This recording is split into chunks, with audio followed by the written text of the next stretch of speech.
देवकरण चौहान,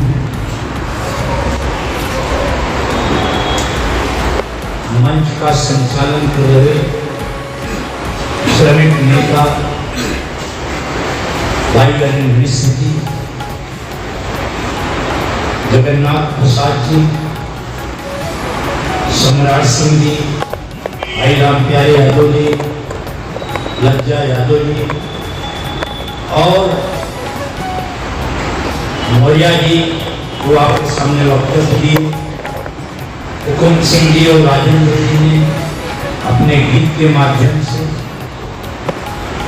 आपके बीच में अपनी बात रखी। पंडित विनोद त्रिपाठी जी ने ज्ञानपीठ संदेश आप लोगों के बीच में रखा और आप सभी साथी इस कार्यक्रम में ज्ञानपीठ के सदस्य हमेशा शामिल रहते हैं। हम सभी का हार्दिक अभिनंदन करते हैं और पत्रकार साथियों का भी हार्दिक अभिनंदन करते हैं कि आप यहाँ पर जो बात बोली जाती है देश, समाज और व्यक्ति के सर्वांगीण विकास के लिए आप उसे दूर दूर तक पहुंचाने का काम करते हैं। आपको धन्यवाद। आज हम लोग सरलता, सादगी, ईमानदारी, नैतिकता की प्रतिमूर्ति पद्मश्री, पद्म विभूषण और भारत रत्न से सम्मानित मिसाइल मैन श्रद्धेय डॉक्टर APJ अब्दुल कलाम के जन्म दिवस समारोह में ज्ञानपीठ केंद्र के प्रांगण में उपस्थित हैं। डॉक्टर APJ अब्दुल कलाम का सभी वक्ताओं ने उनके प्रेरणादायक व्यक्तित्व और कृतित्व के बारे में आप लोगों को बताया कि उन्होंने देश और समाज और व्यक्ति के सर्वांगीण विकास के लिए कितना काम किया, रात दिन काम किया और विश्व के इतिहास में भारत को रखा ऊंचाई पर। इतना बड़ा काम किया। रक्षा के क्षेत्र में वह बेजोड़ काम कर रहे हैं जिससे भारत का पूरे विश्व में नाम हुआ। ऐसे ही कोई APJ अब्दुल कलाम नहीं हुआ। उन्होंने त्याग और बलिदान द्वारा और संत कबीर के इस दोहे को आत्मसात किया था कि काल करे सो आज कर, आज करे सो अब, पर पल में प्रलय होएगी, बहुल करोगे कर। वो लगातार काम में जुटे रहते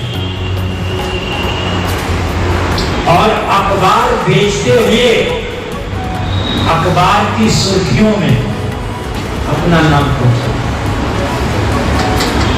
यह कोई साधारण बात नहीं।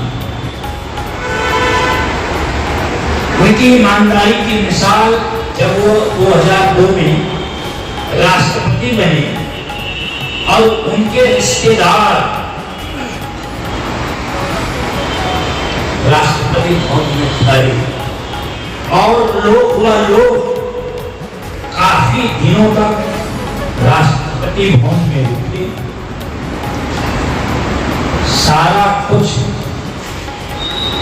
जब वो घर जाने लगे तो डॉक्टर APJ अब्दुल कलाम ने दिल नुमाया, जबकि राष्ट्रपति को यह अधिकार है कि चाहे कितने भी मेहमान उसके आए या विदेशी मेहमान आए, राष्ट्रपति भवन में जो खर्चा होगा वो भारत सरकार देगी।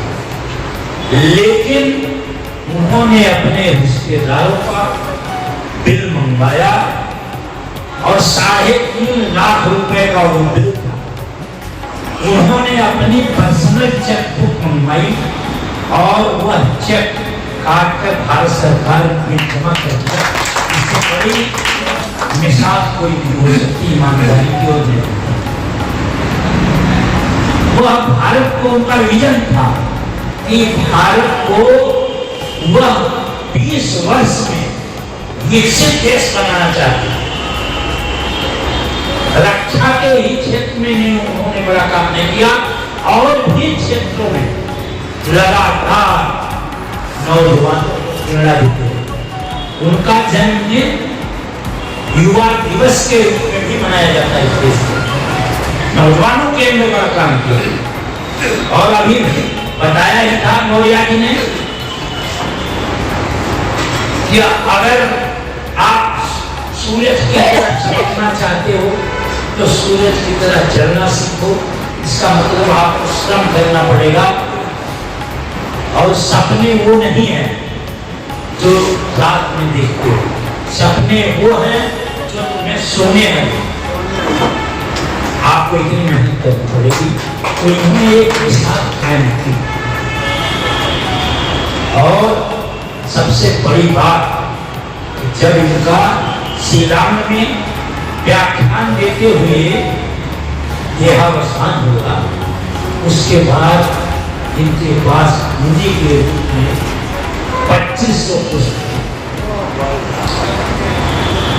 3 सूट, 6 पैंट, कुछ कपड़े और 1-2 सूटकेस के अलावा कुछ भी नहीं था। जो व्यक्ति इतने बड़े पद पर वैज्ञानिक रहा हो और राष्ट्रपति पद को सुशोभित किया हो, उसके बाद उसके अंदर इतनी ईमानदारी और नैतिकता हो कि वह अपना जो धन था वो दूसरों के लिए लगाते। जो यहाँ का कमजोर वर्ग था, कमजोर छात्र था, वहां पर इस मिशनरियों में जो स्कूल चलते थे उसके अंदर वो अपने धन को देते थे, काम करते थे। तो इतना बड़ा व्यक्तित्व और कृतित्व इसका है, उसे आज हम लोग ज्ञानपीठ केंद्र में इसलिए याद करते हैं कि हम लोगों को ऐसी महान शख्सियत से, महान लोगों से प्रेरणा लेनी चाहिए, महापुरुषों से। और देश और समाज में और अपने घर में यह बात चर्चा करनी चाहिए कि आज हम डॉक्टर APJ कलाम के जन्मदिन में गए थे और वहां ये बात पता लगी कि वो कितने ईमानदार थे, देश के बारे में कैसे सोचते थे और इतने बड़े पद पर रहते हुए उनके अंदर में कोई अहंकार था, करुणा और दया की। लेकिन आज इस देश के अंदर स्थिति बदल गई। भारत के अंदर झूठ, लूट, निर्लज्जता पूर्वक हो रही है। बेरोजगारी बढ़ती चली जा रही है। छात्र, नौजवान, किसान, श्रमिक, व्यापारी, हर वर्ग उल्टाग्रस्त है। 65% से ज्यादा छात्र आत्महत्या कर रहा है और यह देश डॉक्टर APJ अब्दुल कलाम का देश है, जिन्होंने छात्रों के लिए लगातार अपनी बात कही, उनके उत्तर दिए। तो हम लोगों को यह बात समझनी होगी और नेतृत्व को हम उनसे निवेदन करना चाहते हैं कि इस देश को अगर अब्दुल कलाम साहब के सपनों का भारत बनाना चाहते हैं, वो भारत का नवनिर्माण करना चाहते हैं।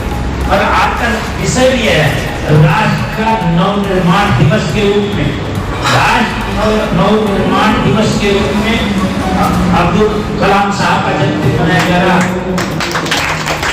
ये देश कैसे बचेगा? जहां 21वीं सदी में 80 करोड़ से ज्यादा लोगों को 5 किलो अनाज देना पड़ रहा हो, और हम कह रहे हैं, ढिढोरा पीट रहे हैं कि हम विश्व की तीसरी बड़ी अर्थव्यवस्था हो गए, तो हम 80 करोड़ को अनाज जो दे रहे हैं, और ऐसी ऐसी योजनाएं, जब चुनाव होता है तो 10,000 महिलाओं को देंगे, 5,000 महिलाओं को देंगे, मतलब सबसे ज्यादा महिलाओं के सशक्तिकरण की बात की जाती है, और सबसे ज्यादा महिलाओं को लालच दिया जाता है, बदलाया जाता है उनके वोट को लेने के लिए। तो हम कहाँ खड़े हैं, इस स्थिति को सोचना पड़ेगा और समझना पड़ेगा। तो कब तक लालच से काम करें? उस दिन भी मैंने कहा था कि अगर हम 2047 आप कह रहे हैं कि हम विकसित देश बन जाएंगे, यहाँ पर अर्थशास्त्रियों का मत है कि आप विकसित देश बन जाएंगे, उसके बाद भी यहाँ गरीबी कम नहीं होगी। यही योजनाएं आपको चलानी पड़ेगी जब तक आप इस देश की आर्थिक विषमता दूर करने के लिए काम नहीं करेंगे। आर्थिक विषमता से ही जातिवाद है, यहाँ धार्मिक पाखंड आर्थिक विषमता के कारण है। विचारकों ने लगातार कहा है, बड़े बड़े पूंजीपतियों और उद्योगपतियों से, कि आप पाखंड में करोड़ों रुपया खर्च न करके इस देश के अंदर बड़ी से बड़ी इंडस्ट्री लगाओ, जिसमें ज्यादा से ज्यादा रोजगार मिले लोगों को, ज्यादा से ज्यादा लोगों को काम मिले। वह सबसे बड़ी पूजा होगी जब लोगों को काम मिलेगा, वो आर्थिक रूप से मजबूत होगी। हम आज इस अवसर पर अब्दुल कलाम साहब के चरणों में नमन करते हैं और यह संकल्प लेते हैं कि आपने जो हम लोगों को रास्ता दिखाया है, त्याग, तपस्या और ईमानदारी का और कठिन परिश्रम का, उस पर हम लोग चलने का काम करेंगे। बहुत बहुत आप लोगों का धन्यवाद करता हूँ, पुनः अभिनंदन करता हूँ कि आप